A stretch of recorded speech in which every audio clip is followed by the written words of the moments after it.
नमस्कार मित्रांनो, बातमी घेऊन आलेलो आहे।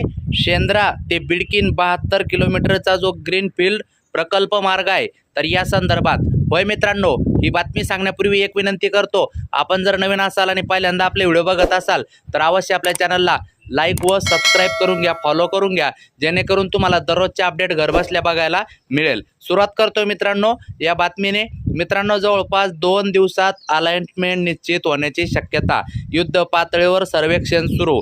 3452 कोटींचा रस्ता 21 गावांमधून जाणार, मुख्यमंत्री आज घेणार आढावा। होय मित्रांनो, बातमी अशी की शेंद्रा, बिडकीन आणि वाळूज या छत्रपती संभाजीनगरमधील तिन्ही प्रमुख औद्योगिक क्षेत्रांना इंडस्ट्रियल हब्स जोडणाऱ्या 72 किलोमीटर लांबीच्या 6 पदरी ग्रीनफील्ड रस्त्याचे काम आता अत्यंत वेगाने टप्प्यात आले आहे। या महत्त्वाकांक्षी प्रकल्पाचे सर्वेक्षण आणि तांत्रिक कागदपत्राचे काम युद्ध पातळीवर सुरू आहे। येत्या 2 दिवसात रस्त्याची अंतिम अलाइनमेंट निश्चित होण्याची दाट शक्यता आहे। या प्रकल्पावर स्वतः लक्ष ठेवणारे मुख्यमंत्री देवेंद्र फडणवीस आज सोमवार 25 मे एका विशेष बैठकीत या कामाचा सविस्तर आढावा घेणार आहे। उद्योग आणि स्वतंत्र दळणवळणाला यामुळे खूप गती मिळणार आहे। मित्रांनो, छत्रपती संभाजीनगरमध्ये औद्योगिक विकासाला मोठी गती मिळाली आहे। ऑरिक सिटी अंतर्गत बिडकीन येथे सरकारने सुमारे 8000 एकर जमीन संपादित केली आहे। या भागात Ather Energy, Toyota Kirloskar, JSW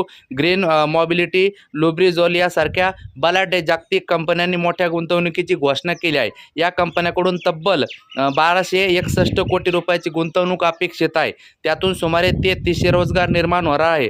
या वाढत्या उद्योगासाठी दर्जेदार स्वतंत्र दळणवळण व्यवस्था निर्माण करणे आवश्यक आहे। त्यामुळे राज्य सरकारने या 72 किलोमीटर ग्रीनफील्ड प्रकल्पासाठी 3452 कोटी रुपयाचा निधी मंजूर केलेला आहे। मित्रांनो, जवळपास याच्यात असणारे गावं कोणते तर शेंद्रा, करमाड, भालगाव, येकोड, पाचोड, त्याचबरोबर गाडीवाट, तांडा, चिंचोली, जांभळी, निलसगाव, बिडकीन, कौडगाव, जैनपूर, तोंडोळी, अलियाबाद, शेकटा, शिवपूर, शेंद्रवादा, मांडवा, सावखेडा, हरसुली, तळपिंपरी, गळणीम आणि ढोरेगाव शिवारातील नगर पुणे रोडवरील भेंडाळा फाटा हा या रस्त्याचा मुख्य मार्ग असणार आहे। आता अलाइनमेंटमध्ये अंशतः बदल होण्याची सुद्धा शक्यता आहे। सार्वजनिक बांधकाम विभागाच्या सूत्रांनी दिलेल्या माहितीनुसार सध्या निश्चित करण्यात आलेल्या 21 गावांमधील नियोजित मार्गात काही तांत्रिक आणि भौगोलिक अडचणीमुळे अंशतः बदल केला जाऊ शकतो। आज मुख्यमंत्र्यांसोबत होणाऱ्या बैठकीत यावर अंतिम शिक्कामोर्तब होण्याची शक्यता आहे। शेतकऱ्यांना कमीत कमी त्रास होईल त्या पद्धतीने मार्ग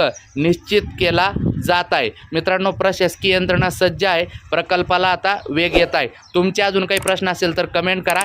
आपले व्हिडिओ बघण्यासाठी इथून पुढे लाईक, सबस्क्राईब, शेअर करा। भेटूया पुढच्या व्हिडिओमध्ये। धन्यवाद।